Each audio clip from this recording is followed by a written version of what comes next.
So rare chance to get you on camera. Oh boy. And get you together. Josh and Paul at Malekko. How's it going? Well, it's going quite well. Thank you for asking. And you? Good. Nice radio voice. Yeah, thanks. I've been practicing all day. I heard you were coming, so I was like, oh, shit. I can't say that. Never mind. We just discussed this.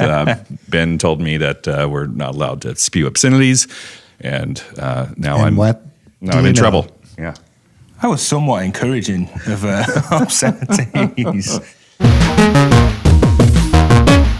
So back in October, I got the chance to go and meet Malekko Heavy Industry and check out their workspace, which is also Darkplace Manufacturing, looking after other brands like industrial music electronics, Slappy Engineering, and plenty more. Got some interview and some nice bits of audio from the Manther and some of their modular systems too. So let's get into the video. Yeah, a rare chance to speak to you both, and I'd like to kind of start just touching on the kind of lineup of how Malekko came to be. I mean, not to beat a dead horse, but wouldn't it be like, isn't it way more of a rare chance to speak to you than to me? Like, I don't know, we've never spoke. I've spoke to a lot of people, so isn't it way more rare that I'm speaking to you? Like, you're the rarity of this mix. For you, yeah. It's rare that I'm in Portland. Okay, all right. Not to beat a dead horse. No. Here I go. I get around. Yeah, that's what I hear. Yeah. Rumors are going around already. Yeah. Uh-huh. But you started out with pedals. Yeah. I guess what led to, making anything? How did Malekko start? I don't know. You want to take this, Paul? Do I know how it started? No, you put Well, it started with a pedal many years ago, before we got together, a pedal. Well, yeah. Well, I guess I think the most important thing is, so Paul and I did a music project together that didn't really go anywhere called Malekko. And I know we weren't very creative in our pool of names because we never thought of another name in making a pedal company. But Malekko started as a band that, as I said, didn't really go anywhere, quite tragically. And Paul had some little, I don't know, polka band or something beforehand. And he, for some reason, used this pedal called a Meister Brassmaster, and as a sort of secret weapon on tuba or clarinet or whatever the hell he played. I have no idea. Nobody knows. And he loved it, and it was quite rare. So as a little goof, reverse engineered it, made a couple as a goof, called it the Barker Assmaster, made a big joke, and Paul, being the smart one of the group, said, hey, we should make these for other people. And that's exactly what happened. So Malekko, the company, formed from a terrible band, and quite by accident.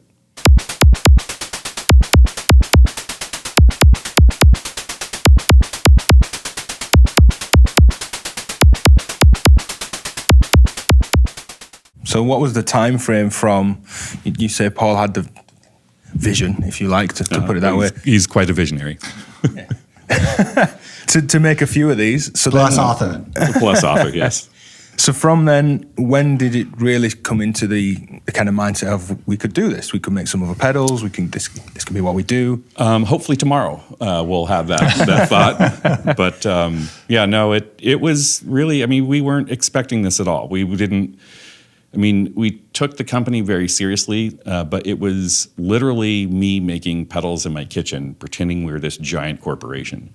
And Paul moved to California for some reason at that time, right when we started. And really, we just got really lucky. People were wanted to be behind our product, and that sort of fueled, new designs or creativity, et cetera, et cetera. Yes, and it just grew from there somehow. Boy, did it.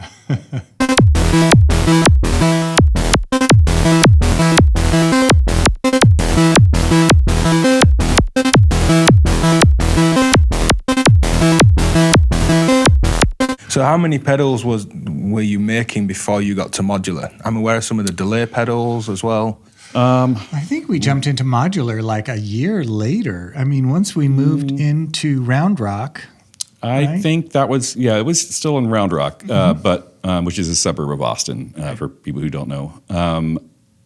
I want to say probably 2 years, because we did the Assmaster, and then we did the Echo 600, and then I think we did our first module, which was the Assmaster module. Quite a lovely module. Lovely piece of work. You'll never see one of those. So No, I've not heard of that at all. it was wonderful. It was poorly executed and a nightmare to build. That's Eurorack, right? So You so nailed awesome. it. You nailed it Yeah, straight away. swish, nailed it. But then, did you already know Grant at this time, Richter? Yeah, I've known Grant for a long time. I'm a synth dork, so I remember when you could buy a wired module for $200. Okay. Back in the start, and at that time, the synth community was really small, and we knew each other. We all knew each other, and I had conversations with Grant. Hour-long conversations, whether you liked it or not, just talking about synthesizers. And I've been into synthesizers since the 80s, and I played synths in Malekko the band quite terribly, which is probably what sunk the band in the first place. Okay.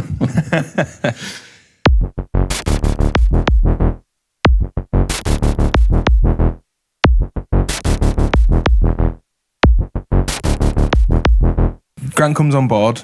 You run the line of some of the wired modules. Yeah. So I like Grant quite a bit. I have so much respect for him, and I wanted to kind of help. Lots of things. I wanted to help him because he couldn't build modules anymore. And I thought, well, we could do it, and that will give the synth community, A, really awesome modules, and B, he would get some sort of income, or like kind of making the legacy keep going. So I was really surprised because he was really like almost immediately was like, okay, there was like no convincing or anything. It was just like he was really psyched about it, and as were we, or are we, I should say. do you know at that time, was he excited about Eurorack as a format? I don't know. This is going off a tattered memory, but I don't think so. I don't think he didn't have any Euro modules. He had some FRAC modules at the time, because at that time, there was only a handful of companies. Now there's over 200 Eurorack manufacturers, but at that time it was maybe even still a single digit. And so he had there was the VHS Betamax situation. There were two formats that were small formats, FRAC and Euro, and it was half the people had FRAC, half the people had Euro. Grant had a FRAC system because Blassett had or the Mini Wave. So I think he built up a little FRAC system.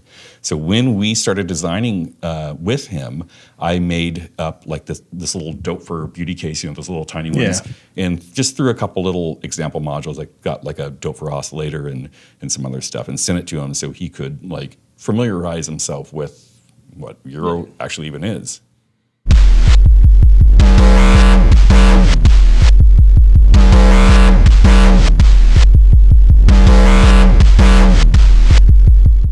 Yeah, for the longest time, there was just a group of guys. I remember the first NAMM that we exhibited at as a Euro manufacturer. We were all in the Analog Haven booth, in the basement, of course, because you were next to Chinese karaoke machines. We were definitely, yes, we were. And I think we all tested them out at loud levels. But, you had the Big City booth, which had a few companies, and then the Analog Haven booth downstairs, and that was it. And at this point, it might have been a double digit, but it probably was still a single digit worth of manufacturers. Yeah, it was crazy. Pretty small, yeah. And did it stay that way for a long time? I think maybe, I don't know, 3 years. Yeah, 2-3 years, and then all of a sudden it just kind of went nuts.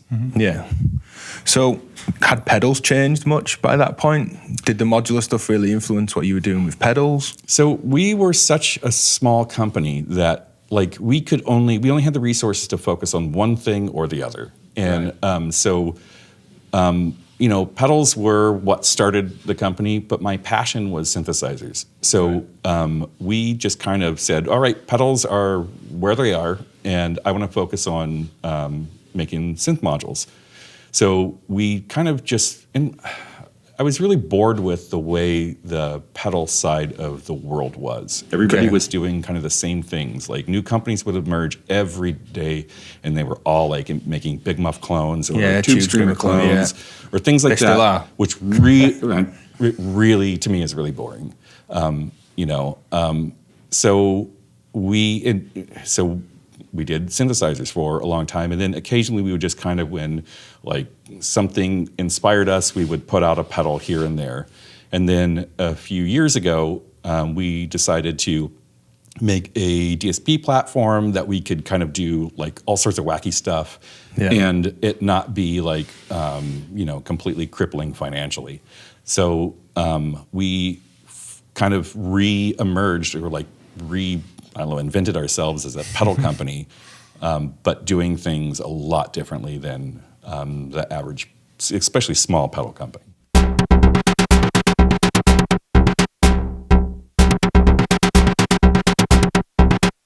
And you've also Ben came into the company as well. Yeah. Ben, variegate, voltage block. Ben came in and just like smacked us around and said, hey, you guys just sit over there and watch magic happen. And then when he allows us to get up to go to the bathroom and stuff,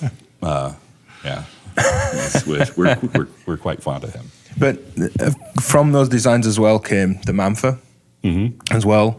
Being into synths, you always wanted to make a full synth voice, but modular was just the kind of playground to build these ideas, or? Without hesitation, it's completely correct. So like, you have to start somewhere, and it's terrifying to even build a single oscillator. And we learn, hopefully quite a bit. And so that is a natural progression. So we did a bunch of Eurorack stuff. We sort of, learned and grew from an engineering standpoint, from a design standpoint, et cetera, et cetera. And the world, like components, like just getting, a SSM filter nowadays, it just opens up so many doors. And a Curtis chip, an actual real life Curtis chip, amazing. Yeah, and legit one too. Absolutely legit one. Yeah. Which we use.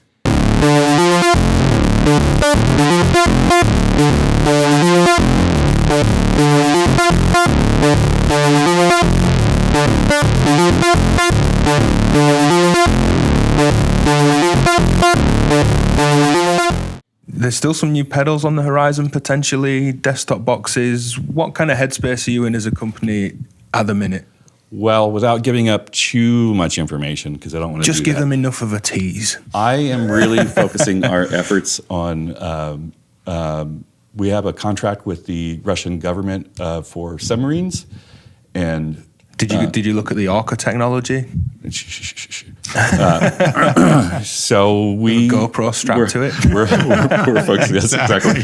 Yep. Yeah. It's you start with scale models. Yeah.